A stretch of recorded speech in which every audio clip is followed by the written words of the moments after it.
In this lecture, I will explain you properties of colloidal solutions. Colligative property first, उसमें आपके पास होता है elevation of boiling point, depression of freezing point, osmotic pressure and relative lowering in vapor pressure. Optical property में आप study करेंगे Tyndall effect and color on the colloidal solutions. Mechanical property में discuss होगा Brownian moment का. Electrical property में बात करेंगे electrical charge की, किस तरह का चार्ज सोल्स पर होता है, इलेक्ट्रोफोरेसिस, इलेक्ट्रोऑस्मोसिस एंड कोएगुलेशन की बात कर रहे होंगे. देन हार्डी-सुलजे रूल कैसे फ्लोकुलेटिंग वैल्यू को एक्सप्लेन करता है, फ्लोकुलेटिंग वैल्यू को कोएगुलेटिंग वैल्यू बोलते हैं, उसका डिस्कस करेंगे. और finally protection of lyophobic colloid की बात करेंगे, जिनको प्रोटेक्ट करने के लिए उसमें लायोफिलिक कोलाइड डाल देते हैं ताकि लायोफोबिक कोलाइड का कोएगुलेशन ना हो सके.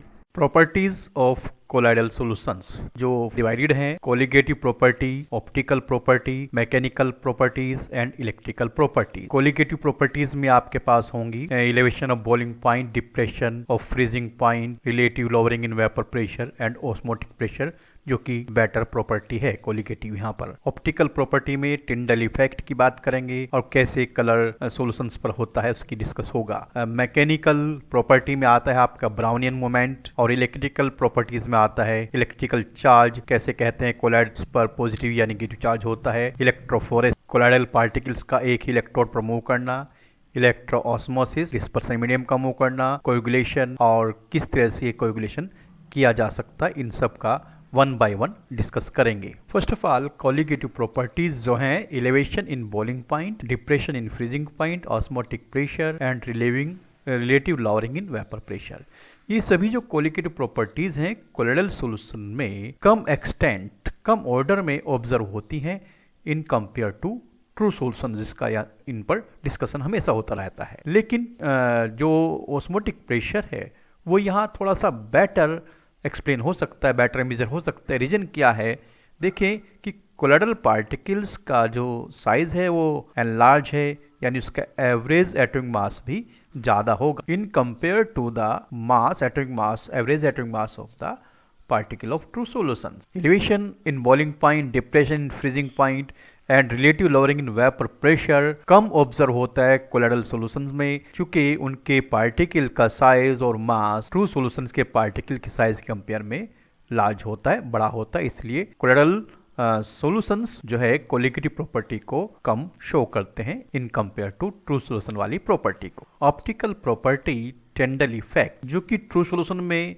नहीं दिखाई देता है, कोलोइडल सॉल्यूशन में दिखाई देता है. क्यों? क्योंकि ट्रू सॉल्यूशन के जो पार्टिकल्स हैं वो साइज में स्मॉल होते हैं और लाइट को स्कैटर नहीं कर पाते, जबकि कोलोइडल सॉल्यूशन के पार्टिकल का साइज थोड़ा एनलार्ज होता है और वो क्या कर पाते हैं कि लाइट को स्कैटर कर पाते हैं. इसलिए टिंडल इफेक्ट कोलोइडल सॉल्यूशन में ही ऑब्जर्व होता है. टिंडल इफेक्ट अगर ट्रू सॉल्यूशन में देखा जाए तो वो ऑब्जर्व नहीं होता है.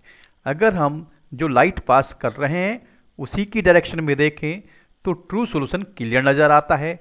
अगर ट्रू सॉल्यूशन को हम जो लाइट पास किया है उसके परपेंडिकुलर देखें, 90 डिग्री पर देखें, तो सॉल्यूशन बिल्कुल डार्क नजर आता है. अगर किसी कोलोइडल सॉल्यूशन में लाइट के परपेंडिकुलर देखा जाए तो एक ब्लूइश लाइट नजर आती है जो कि कोन शेप में है. ये जो कोन शेप है इसी को टिंडल कोन बोला जाता है और यही है टिंडल इफेक्ट, जिसका रीजन क्या होता है कि जो सॉल्यूशन के अंदर पार्टिकल्स हैं उनका साइज एनलार्ज होता है और वो कि लाइट को स्कैटर कर देते हैं, लाइट को फैला देते हैं, इसलिए ये कोन नजर आता है जिसे टिंडल कोन के नाम से जाना जाता है. There are two conditions to show Tyndall effect. The diameter of the dispersed particles should not be too small than the wavelength of the light used. Dispersed phase particle का जो साइज है वो छोटा तो हो, किससे?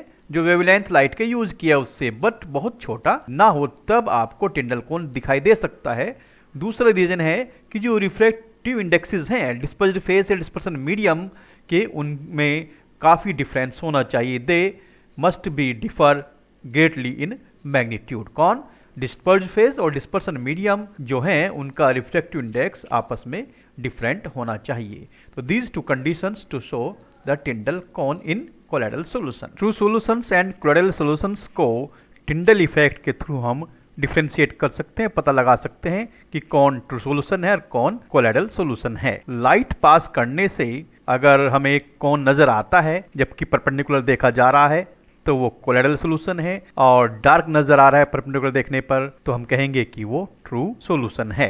इस टिंडल इफेक्ट को सिनेमा हॉल में भी देखा जा सकता है, जहां पर जो डस्ट और स्मोक के पार्टिकल्स हैं वो लाइट को स्कैटर कर देते हैं जो प्रोजेक्टर पड़ रही है, इसलिए वहां पर भी आप इस तरह का कोन देख सकते हैं। Color of colloidal solution depends on the size of the particles and size of the wavelength। तो जैसे बताया कि पार्टिकल का साइज डिस्पर्स फेस का कम होना चाहिए वेवलेंथ से, लेकिन बहुत ज्यादा कम नहीं होना चाहिए, तभी वो स्कैटर कर सकता है। अब देखिए जैसे हम गोल्ड सोल की बात करें, जब पार्टिकल का साइज बहुत स्मॉल होता है तो रेड नजर आता है, थोड़ा साइज बढ़ने पर पर्पल, और साइज इंक्रीज होने पर ब्लू, और बड़ा साइज हो जाने पर गोल्ड सोल आपको गोल्डन नजर आता है। कलर कोलाइडल सॉल्यूशन का इस बात पर भी डिपेंड करता है कि हम किस डायरेक्शन में देख रहे हैं, कैसे देख रहे हैं। जैसे यहाँ पे लाइट पास किया गया है और ये मिल्क और वाटर का सोल्यूशन या एक्वस सोल्यूशन ऑफ मिल्क बोल सकते हैं, तो अगर रिफ्लेक्टेड लाइट में देखा जाए तो वो बिल्कुल आपको कैसा नजर आ रहा है, ब्लूइश नजर आ रहा है। लेकिन अगर उसको रिफ्लेक्टेड लाइट की बजाय ट्रांसमिटेड लाइट में देखा जाए तो वो रेड नजर आता है।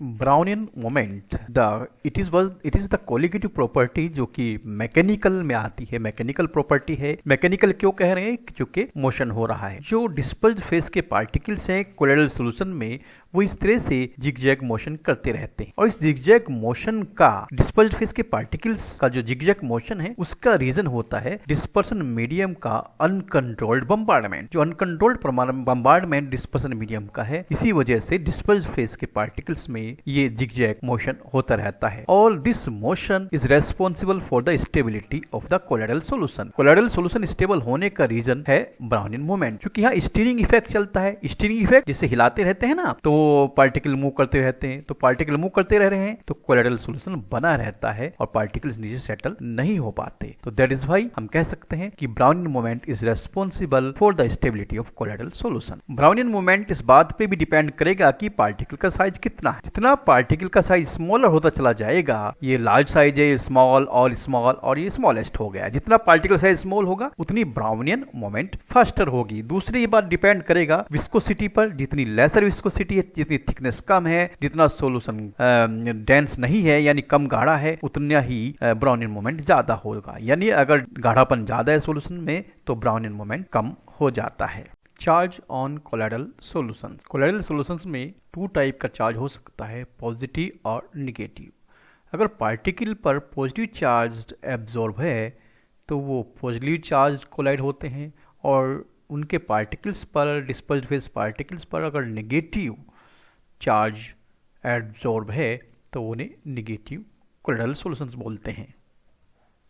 कोलाइडल पार्टिकल्स पर सेम चार्ज होने की वजह से वो एक दूसरे को रिपेल करते हैं और आपस में कंबाइंड नहीं हो पाते, and this one is also the reason of stability of colloidal solutions. On the behalf of electrically charged colloidal solutions are of two categories, positive sol, this one अगर पॉजिटिव चार्ज है, and negative sol अगर particles पर negatively charged है। Positively charged salts are hydrated metallic oxide like aluminum oxide, hydrated iron third oxide, hydrated chromium third oxide, hydrated basic dyes like methylene blue वगैरह।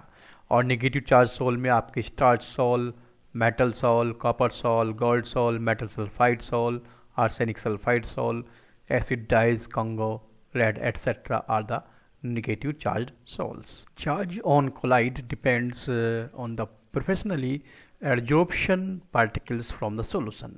जैसे यहाँ पर ये जो कोलाइडल पार्टिकल है, फेरिक हाइड्रोक्साइड अगर मान लिया जाए इसको, तो ये सॉल्यूशंस में से हाइड्रोक्साइड आयन जो कि बी से शो किए गए हैं को एब्जॉर्ब कर रहा है, इसीलिए इस तरह के सॉल्यूशन को बोल सकते हैं नेगेटिवली चार्ज सोल। चूँकि इस सोल ने कौन से आयन एब्जॉर्ब किए हैं? Negative ion. और ये डिपेंड करता है कि सॉल्यूशन में क्या चीज़ एक्सिस में है, जो भी कॉमन होगा एक्सिस में वही चार्ज सॉल्यूशन पर आ जाते हैं। जैसे यहाँ पर एक्सिस में अगर हाइड्रोक्साइड आयन है जो कि हाइड्रोक्साइड आयन सोल से कॉमन है, इसीलिए इन पर जो एब्जॉर्प्शन हुआ है वो hydroxide ion negatively charge particles का एब्जॉर्प्शन हुआ है, and you can say that is negatively charged soil. Ferric chlorides droply added to the sodium hydroxide solution जो कि यहाँ पर एक्सिस में है।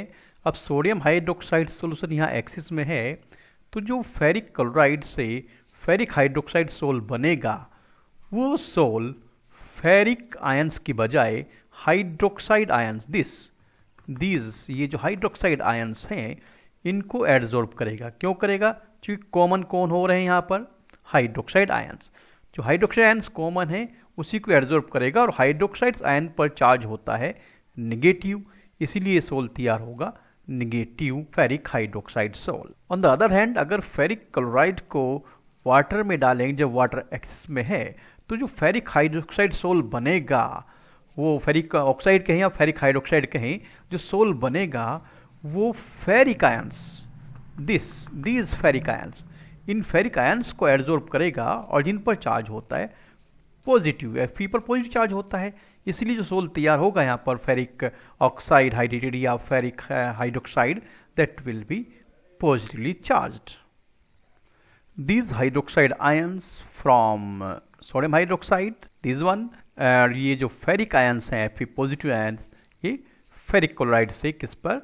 फेरिक ऑक्साइड हाइड्रेटेड सोल पर, इसलिए ये सोल पॉजिटिव हो गया और ये सोल हो गया है negative. Similarly look here this potassium iodide and this silver nitrate. अब दोनों के मिक्सिंग से बनता है सिल्वर आयोडाइड सोल। कब वो निगेटिव होगा और कब वो होगा पॉजिटिव, ये डिपेंड करेगा कि सोल को कैसे बनाया गया है। अगर आयोडाइड पोटेशियम आयोडाइड जो एक्सिस में है उसमें डाल दे सिल्वर नाइट्रेट, तब क्या होगा? चूंकि पोटेशियम आयोडाइड एक्सिस में है और बना हुआ सोल जो सिल्वर आयोडाइड का है उस पर आयोडाइड आयन एडजॉर्ब होंगे। क्यों होंगे? क्योंकि एक्सिस में पोटेशियम आयोडाइड है और सिल्वर आयोडाइड के साथ पोटेशियम आयोडाइड का कॉमन आयन बनता है आयोडाइड जो कि निगेटिवली चार्ज होता है, इसीलिए बना हुआ सोल सिल्वर आयोडाइड का यहाँ पर निगेटिवली चार्ज होगा। तो ये सॉल्यूशन तैयार हुआ जबकि सिल्वर नाइट्रेट को पोटेशियम आयोडाइड एक्सिस में डाला गया तो आयोडाइड आयन सिल्वर आयोडाइड बने हुए सोल पर एब्जॉर्ब हो जाते हैं चूंकि वही यहाँ पर कॉमन बन रहे हैं। बट अगर पोटेशियम आयोडाइड को सिल्वर नाइट्रेट में डालें जो कि एक्सिस में है तब भी सिल्वर आयोडाइड का ही सोल बनेगा, लेकिन वो हो जाएगा पॉजिटिव। अब वो पॉजिटिव सोल क्यों बनेगा? क्योंकि यहाँ पर एक्सिस में है सिल्वर आयंस। कहाँ से मिले? सिल्वर नाइट्रेट आयन से मिले, तो सिल्वर आयोडाइड के साथ कॉमन होंगे सिल्वर आयंस और चूंकि सिल्वर आयोडाइड पर सिल्वर आयंस एब्जॉर्ब होंगे इसीलिए ये सोल पॉजिटिव सोल होगा सिल्वर आयोडाइड का। क्यों होगा? चूंकि सिल्वर पर तो चार्ज होता है पॉजिटिव और जब इस पर पॉजिटिव आयंस एब्जॉर्ब होंगे तो सोल बनेगा पॉजिटिव सोल। तो इस तरह से निगेटिव सोल बनना या पॉजिटिव सोल बनना डिपेंड करता है कि किस तरह की टेक्निक यूज किया गया है during the preparation of colloidal sol को बनाने में क्या तरीका आपने इस्तेमाल किया है। अब क्वेश्चन ये अराइज होता है कि ये जो निगेटिव सोल बना है आयोडाइड की वजह से, तो यहाँ पे जो पॉजिटिव आयंस है पोटेशियम आयोडाइड के यानी कि पॉजिटिव पोटेशियम पॉजिटिव आयंस, तो ये कहाँ हैं? ये सॉल्यूशन में ही बने रहते हैं और जैसे यहाँ पर सिल्वर नाइट्रेट है तो यहाँ पर कौन से आयंस है? Nitrate ions. तो नाइट्रेट आयंस जो निगेटिव हैं जो कि एब्जॉर्ब नहीं हुए तो वो कहाँ गए? तो ये निगेटिव आयंस पॉजिटिव सोल में और पॉजिटिव आयंस इस निगेटिव सोल में जो एब्जॉर्ब नहीं हो रहे हैं वो सॉल्यूशन में ही बने रहते हैं। लुक हियर डबल लेयर की बात क्या है कि ये जो सोल है यहाँ ब्लू कलर से दिख रहा है और इस पर जो फिक्स्ड लेयर है जो एब्जॉर्ब हुई थी वो पॉजिटिवली चार्ज्ड है तो इसलिए पॉजिटिव सोल कहेंगे और जो निगेटिव आयंस थे जो सॉल्यूशन में ही बने हुए हैं तो इस पॉजिटिव सोल के बाहर वो मोशन में रहते सॉल्यूशन में ही एब्जॉर्ब नहीं होते हैं, इसीलिए इस वाली लेयर को जो कि बाहर है इसको बोलते हैं डिफ्यूज्ड लेयर। इसी तरह से यहाँ पर जो निगेटिव सोल है क्योंकि सोल पर निगेटिव आयंस तो एब्जॉर्ब हो गए हैं जिसे बोलते हैं फिक्स्ड लेयर, लेकिन बाहर सॉल्यूशन में जो पॉजिटिव आयंस होंगे क्योंकि नेगेटिव सोल अगर है तो पॉजिटिव आयंस भी जरूर होंगे तो वो सॉल्यूशन में बने रहते हैं बट वो एब्जॉर्ब नहीं होते हैं। तो जो बाहर वाली लेयर होती है उसे बोलते हैं डिफ्यूज लेयर जो कि अपने आप में सेकंड लेयर है और जबकि जो फर्स्ट लेयर है जो कि एडजॉर्ब हुई है, जिससे वो डिफाइन होता है कि पॉजिटिव सोल है या नेगेटिव सोल है, उस फर्स्ट लेयर को बोलते हैं फिक्स्ड लेयर। अब क्वेश्चन है कि ये जब दोनों लेयर आ गई हैं तो इनका अपना नाम क्या होगा, और जब दो अपोजिट चार्ज लेयर हैं तो फिर पोटेंशियल डिफरेंस भी डेवलप होगा, तो उसे क्या कहेंगे। तो ये जो दो अपोजिटली चार्ज लेयर्स हैं सोल के अराउंड कह सकते हैं कि जैसे ये पॉजिटिव सोल के अराउंड पॉजिटिव और नेगेटिव सोल के अराउंड नेगेटिव और पॉजिटिव। यहाँ पे नेगेटिव फिक्स्ड है और पॉजिटिव डिफ्यूज्ड है, और इस पॉजिटिव सोल में पॉजिटिव फिक्स्ड है और नेगेटिव डिफ्यूज्ड है। तो इन दोनों लेयर्स को पॉजिटिव और नेगेटिव, इस पॉजिटिव सोल में और इस नेगेटिव सोल में, ये नेगेटिव और ये पॉजिटिव, इसको बोला जाता है Helmholtz electrical double layer. These two layers are said to be Helmholtz electrical double layer. जैसे यहाँ पर ये दीज टू लेयर्स, तो ये है हेल्महोल्ट्ज इलेक्ट्रिकल डबल लेयर। और जब टू टाइप की लेयर होंगी तो उनके बीच में एक पोटेंशियल डिफरेंस डेवलप होगा, और उस पोटेंशियल डिफरेंस को कहा जाता है जीटा पोटेंशियल या इलेक्ट्रोकाइनेटिक पोटेंशियल। तो मैंने बताया कि potential difference develop between these two layers of opposite charge, उसको बोलते हैं जेटा पोटेंशियल या इलेक्ट्रोकाइनेटिक पोटेंशियल। एक बार फिर से क्लियर कर दूं, जो ये फिक्स्ड लेयर है जिससे चार्ज को पॉजिटिव बोलते हैं वो फिक्स्ड लेयर है, और जो उसके सराउंड होती है उसे बोलते हैं diffused layer. Look at the setup. इसको इलेक्ट्रोफोरेसिस एक्सप्लेन करने के लिए तैयार किया गया है। यहाँ पर इस कंटेनर में जो यू शेप ट्यूब है कोलोइडल सॉल्यूशन भरा हुआ है। टू इलेक्ट्रोड्स हैं, वन एनोड वन कैथोड। ये एनोड क्यों? चूंकि इसको बैटरी के पॉजिटिवली टर्मिनल से जोड़ा गया है, और ये कैथोड क्यों? चूंकि बैटरी के इसको नेगेटिव टर्मिनल से जोड़ा गया है। जब करंट पास करेंगे, अगर ये पॉजिटिव सोल है तो पार्टिकल्स कैथोड की ओर मूव करेंगे, और नेगेटिव सोल है तो पार्टिकल्स एनोड की ओर मूव करेंगे। Look carefully, this particles are moving towards cathode की ओर मूव कर रहे हैं। इसका मतलब ये सोल आपका पॉजिटिव सोल है। जैसे करंट पास किया, आप दिख रहे हैं यहाँ करंट पास होता हुआ, और पार्टिकल्स कैथोड की ओर मूव कर गए हैं। ये भी बतलाता है कि डिस्पर्सन मीडियम से सोल बनते वक्त कौन से चार्ज सोल ने एडजॉर्ब किए थे। ये बात भी इस एक्सपेरिमेंट से, इस प्रॉपर्टी से क्लियर हो जाती है। तो सारे पार्टिकल कैथोड की ओर कलेक्ट हो गए हैं। इलेक्ट्रोऑस्मोसिस की बात करते हैं। अगर किसी भी कारण से जो सुटेबल रीजन्स हम अप्लाई कर दें, जैसे कि हमने यहाँ सेमी परमेबल मेम्ब्रेन्स लगा दिया है, तो इलेक्ट्रोफोरेसिस में जो होता है कि कोलोइडल पार्टिकल्स अगर पॉजिटिव चार्ज हैं तो नेगेटिव टर्मिनल की ओर मूव करते हैं, और नेगेटिवली चार्ज कोलोइडल पार्टिकल्स हैं तो पॉजिटिव टर्मिनल की ओर मूव करते हैं। तब ऐसा नहीं होगा। तब क्या होगा कि डिस्पर्सन मीडियम के जो पार्टिकल्स हैं वो ही मूव कर पाते हैं। That is electroosmosis. Look very carefully here. जब इलेक्ट्रिक फील्ड अप्लाई करते हैं तो दोनों पार्टिकल, डिस्पर्सन मीडियम और डिस्पर्स्ड फेज, दोनों के पार्टिकल्स अपोजिटली चार्ज्ड इलेक्ट्रोड की ओर मूव करते हैं। लेकिन अगर एसपीएम लगा दें या कोई और रीजन कर दें तो डिस्पर्सन मीडियम उस डायरेक्शन में मूवमेंट नहीं करेंगे जिसमें वो करना चाहिए, बल्कि उसके अपोजिट डायरेक्शन में डिस्पर्सन मीडियम के पार्टिकल्स मूव करना शुरू कर देते हैं, एंड दैट इज इलेक्ट्रोऑस्मोसिस। यही क्या है? इलेक्ट्रोऑस्मोसिस है।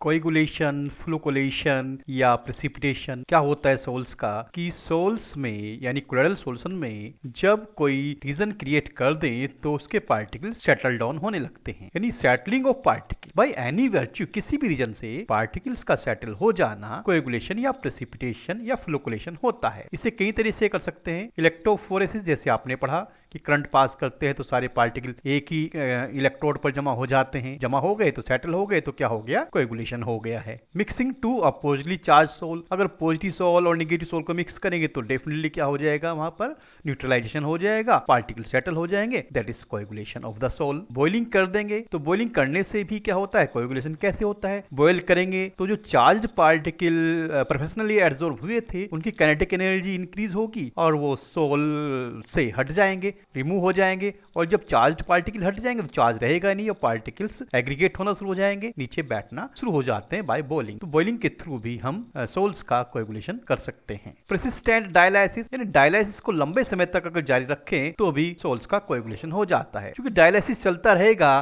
तो जो मेम्ब्रेन्स में से इलेक्ट्रोलाइट, डिस्पर्सन मीडियम पार्टिकल सब आउट हो जाएंगे और अंदर केवल बैग के अंदर रहेगा colloidal particle, dispersed phase particle, यानी सेटल हो गए हैं। तो that is why precipitant dialysis करके भी क्या किया जा सकता है, सोल्स का कोएगुलेशन प्रेसिपिटेशन किया जा सकता है। By adding of an electrolyte, अगर सोल में इलेक्ट्रोलाइट ऐड कर देंगे तो इलेक्ट्रोलाइट के पॉजिटिव आयन या नेगेटिव आयन क्या काम करेंगे कि सोल अगर पॉजिटिव है तो इलेक्ट्रोलाइट के नेगेटिव आयन, और सोल नेगेटिव है तो इलेक्ट्रोलाइट के पॉजिटिव आयन उसे न्यूट्रलाइज कर देंगे, और इस तरह से सोल्स का कोएगुलेशन या प्रेसिपिटेशन हो जाता है। और जो आयंस इलेक्ट्रोलाइट के काम करते हैं उन्हें बोलते हैं इफेक्टिव आयंस। लुक हियर, क्या हो रहा है, जैसी करंट पास कर रहे हैं तो जो कोलाइडल सॉल्यूशन है जिसमें मीडियम वाटर लिया गया है, तो क्या होगा, जैसी करंट पास होगा तो पार्टिकल्स किसी एक इलेक्ट्रोड यहाँ पर कैथोड की ओर जमा होने शुरू हो गए, चार्जलेस कोलाइड पार्टिकल जो कि पहले चार्ज्ड थे। चार्जलेस क्यों, क्योंकि अगर पॉजिटिव थे तो यहाँ नेगेटिव पर आके न्यूट्रल हो गए, तो that is coagulation, that is precipitation.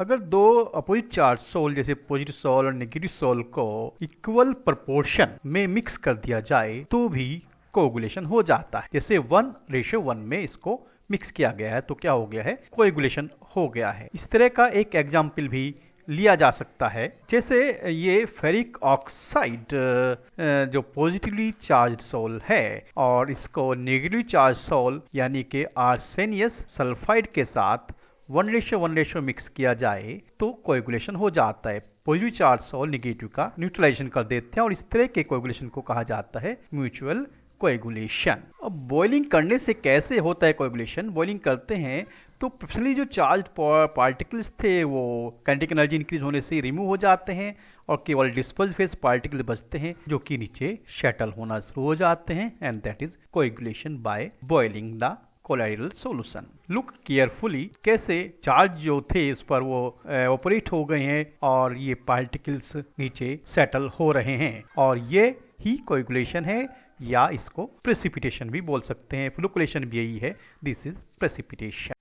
जैसे कि ये आर्सेनियस सल्फाइड सोल है तो यहाँ पर ये पॉजिटिव चार्ज पार्टिकल्स थे जो इस पर एब्जॉर्ब थे वो हीट करने से ऑपरेट हो गए हैं और ये हो गया है कोएगुलेशन। सोल का कोएगुलेशन डायलिसिस को लगातार जारी रख के भी किया जा सकता है। डायलिसिस को लंबे समय तक करेंगे तो क्या होगा, जो कि जरूरी इलेक्ट्रोलाइट है ट्रेसिज्म के तौर पर यहाँ पर पॉजिटिव है या इधर नेगेटिव है उसका होना जरूरी है। और डायलिसिस अगर हम कंटिन्यू रखेंगे, डायलिसिस को लगातार रखें, प्रेसिस्टेंट यानी जारी रखते हैं, तो डायलिसिस को जारी रखने से ये जो पॉजिटिव चार्ज या नेगेटिव चार्ज हैं इलेक्ट्रोलाइट के, वो यहाँ से रिमूव होना शुरू हो जाते हैं। और जब चार्ज नहीं रहेंगे जो कि एसेंशियल पार्ट है सॉल्यूशन का, तो क्या होगा कि पार्टिकल सेटल हो जाएंगे, and that is yours coagulation. तो persistent dialysis is one way of the coagulation का एक तरीका प्रेसिस्टेंट डायलिसिस भी है। कोलाइडल सॉल्यूशन में अगर इलेक्ट्रोलाइट मिला दिया जाए लाइक दैट तो भी कोलाइडल सॉल्यूशन का प्रेसिपिटेशन हो जाता है। चूंकि कोलाइडल सॉल्यूशन पर चार्ज होते हैं फिक्स्ड या तो पॉजिटिव या नेगेटिव, और यहाँ पर इलेक्ट्रोलाइट के अपोजिट आयंस काम करते हैं। अपोजिट आयंस क्या करेंगे,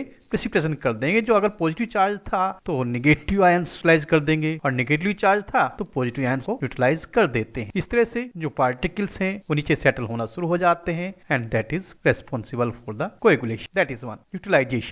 अगर देखें तो यहाँ इस पॉजिटिव सोल को इलेक्ट्रोलाइट के नेगेटिव आयंस ने न्यूट्रलाइज किया है, तो इलेक्ट्रोलाइट के नेगेटिव आयंस को आप कहेंगे कोएगुलेटिंग आयन। डिफरेंट इलेक्ट्रोलाइट्स के कोएगुलेशन बिहेवियर को हार्डी-सुल्जे रूल के अकॉर्डिंग समझा जा सकता है। हार्डी-सुल्जे ने कहा कि जितने भी फ्लोकोलेटिंग आयन जो इफेक्टिव आयंस हैं, जो कोलाइडल सोल का कोएगुलेशन करा पा रहे हैं, पॉजिटिव आयंस या नेगेटिव आयंस, वो फ्लोकोलेटिंग आयंस हैं। उन पर जितने चार्ज ज्यादा होंगे, अगर वो positively charged electrolyte ions negative sol को कर रहे हैं, तो जितने पॉजिटिव आयंस ज्यादा होंगे उतना ही उसकी पावर प्रेसिपिटेशन की ज्यादा हो जाएगी। अगर बात करें हम पॉजिटिव आयंस जो इलेक्ट्रोलाइट के किसको नेगेटिव सोल को कोएगुलेट कर रहे हैं, तो जितने पॉजिटिव आयंस इलेक्ट्रोलाइट के ज्यादा चार्ज वाले होंगे उतनी ही जल्दी वो नेगेटिव सोल का कोएगुलेशन कर पाएंगे। जैसे यहाँ देख रहे हैं aluminium 3 positive ion barium 2 positive ions की कंपेयर में ज्यादा, और barium 2 positive ion sodium ions की कंपेयर में जल्दी नेगेटिव सोल का कोएगुलेशन कर पाते। तभी तो एल्यूमिनियम क्लोराइड बेरियम क्लोराइड से जल्दी, और बेरियम क्लोराइड से जल्दी किससे, सोडियम क्लोराइड से जल्दी क्या कर पाता है, नेगेटिव सोल को कोएगुलेट कर पाता है। फिर समझिए कि अगर aluminium triple ions 3 charge ions वाला कोई इलेक्ट्रोलाइट किसी निगेटिव सोल में डाला जाए तो वो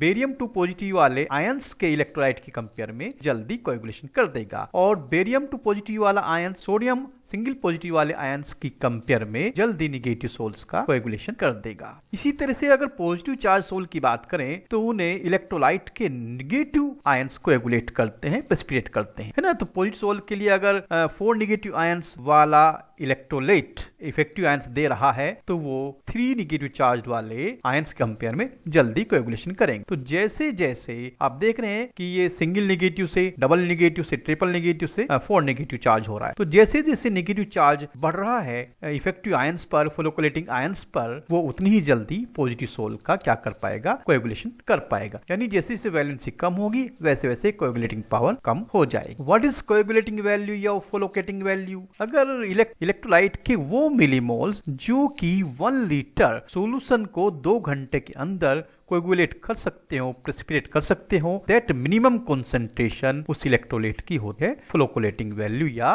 कोएगुलेटिंग वैल्यू। यानी 2 घंटे के अंदर 1 लीटर कोलोइडल सॉल्यूशन को इलेक्ट्रोलाइट के जितने मिलीमोल्स क्या कर पाते हैं, कोएगुलेट कर पाते हैं, प्रेसिपिटेट कर पाते हैं, that value is said to be flocculating value. Protection of colloid, lyophobic sols जैसे मेटल के सोल्स हैं उनका जल्दी प्रेसिपिटेशन हो जाता है जब उसमें इलेक्ट्रोलाइट ऐड करते हैं, ठीक है। The process of protecting them from coagulation is referred to as the protection of colloid। यानी प्रोटेक्शन ऑफ कोलाइड क्या है कि जो लायोफोबिक सोल्स हैं उनके प्रेसिपिटेशन को रोकना क्या होता है आपका, that is protection of colloid. यानी हम बात कर रहे हैं प्रोटेक्शन की, तो प्रोटेक्शन किसे कर रहे हैं, लायोफोबिक सोल्स का कर रहे हैं, क्योंकि लायोफिलिक तो अपने आप ही प्रोटेक्ट होते हैं। अब लायोफोबिक सोल का प्रोटेक्शन कैसे होगा लायोफिलिक सोल के through, I will explain now. अगर लायोफोबिक सोल में लायोफिलिक सोल मिला दिया जाए तो लायोफोबिक सोल को लायोफिलिक पार्टिकल्स प्रोटेक्ट करते हैं। अब इस पर किसी तरह का कोई इलेक्ट्रोलाइट असर नहीं कर सकता। क्यों? क्योंकि जो लायोफिलिक पार्टिकल्स होते हैं, लुक केयरफुली, जो लायोफिलिक पार्टिकल्स हैं उन्हें इलेक्ट्रोलाइट्स के अलावा कोई सुटेबल सॉल्वेंट मीडियम की रिक्वायरमेंट भी होती है, लेकिन लायोफोबिक सोल्स के कोएगुलेशन के लिए इलेक्ट्रोलाइट अकेला ही काफी होता है। और जब इस लायोफोबिक सोल को किसने कवर कर लिया है, लायोफिलिक ने, और यहाँ पर इलेक्ट्रोलाइट अटैक करेगा तो अकेला इलेक्ट्रोलाइट इस लायोफिलिक कोलाइड का कुछ नहीं बिगाड़ सकता। क्योंकि लायोफिलिक के लिए तो क्या चाहिए था, इलेक्ट्रोलाइट के साथ साथ सुटेबल सॉल्वेंट भी चाहिए था, लेकिन यहाँ अकेला कौन है, केवल इलेक्ट्रोलाइट। इलेक्ट्रोलाइट क्या करेगा, इससे टक्कर मारेगा और यहीं पर ये लायोफिलिक जो कोलाइड है वो इलेक्ट्रोलाइट को रोक पाएगा और अंदर नहीं जाने देगा। इस तरह से लायोफोबिक जो पार्टिकल्स हैं, जो कोलाइड्स हैं, वो लायोफिलिक कोलाइड के प्रोटेक्ट हो जाते हैं। और ये जैसे मैंने बताया लायोफिलिक कोलाइड्स जो हैं लायोफोबिक कोलाइड को एग्रीगेट होने से रोक देते हैं एट लो इलेक्ट्रोलाइट कंसंट्रेशन, जबकि इलेक्ट्रोलाइट कम कंसंट्रेशन का इसमें ऐड किया जाता है। तो that is why lyophilic colloid said to be protector for the lyophobic colloids. Look here, that is gold sol. ये गोल्ड सोल है और गोल्ड सोल में जो पार्टिकल आप देख रहे हैं ये जिलेटिन पहले ही ऐड कर दिया है। ये उसमें जिलेटिन ऐड कर दिया है जो कि लायोफिलिक होता है, वो इस गोल्ड सोल जो कि लायोफोबिक है का प्रोटेक्शन करेगा। किससे? जैसे इसमें सोडियम क्लोराइड सॉल्यूशन ऐड करेंगे जो कि इलेक्ट्रोलाइट है, जो क्या कर सकता था, गोल्ड सोल का कोएगुलेशन या प्रेसिपिटेशन कर सकता था, लेकिन नहीं कर पाएगा क्योंकि यहाँ जिलेटिन जो मिक्स किया गया है या स्टार्च भी यहाँ हो सकता था, वो इस गोल्ड सोल को प्रोटेक्ट करेगा। किससे? सोडियम क्लोराइड जो कि इलेक्ट्रोलाइट यहाँ पर ऐड किया गया है। अब कैसे कहें कि जो लायोफिलिक जो कोलाइड है इसकी पावर कम है या ज्यादा है, जितनी कम से कम क्वांटिटी ये लायोफिलिक सोल्स की ऐड करने से इस गोल्ड सोल का प्रोटेक्शन रुक सकता है। That is the power of lyophilic colloid. Lyophilic colloid जितना कम डालने से इस लायोफोबिक कोलाइड का प्रोटेक्शन रुक सकता है, तो वो उतना ही पावरफुल माना जाता है lyophilic colloid as a protector for lyophobic souls.